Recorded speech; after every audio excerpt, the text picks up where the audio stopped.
Je vais me mettre pas mal de personnes à dos avec cette prise de position, mais les droitards, arrêtez d'écouter du rap. Ou au moins, arrêtez d'en écouter autant parce que c'est une industrie qui vous déteste et que vous devriez détester. Et je ne veux pas voir dans ces commentaires l'argument « il faut séparer la politique de la musique ». Parce qu'avec le rap, cette distinction est impossible.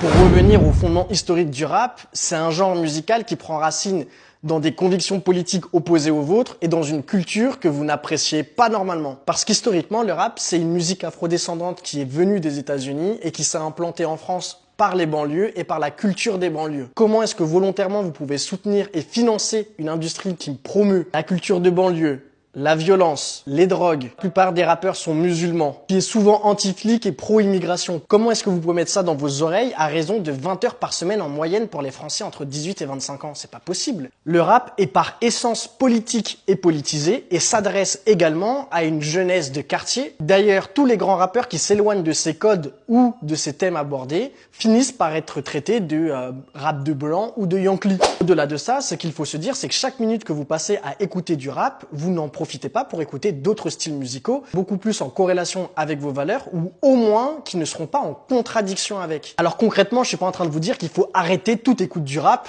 même moi actuellement j'en écoute, mais ce que j'essaye de vous faire passer comme message, c'est que dans vos écouteurs, il se passe un combat culturel dans lequel vous êtes en train de financer des adversaires politiques. Je ne vous dis pas qu'il faut soudainement arrêter d'apprécier cette culture, mais je vous dis juste que cette culture est en contradiction avec vos opinions et vos valeurs, et que c'est bizarre de l'écouter autant.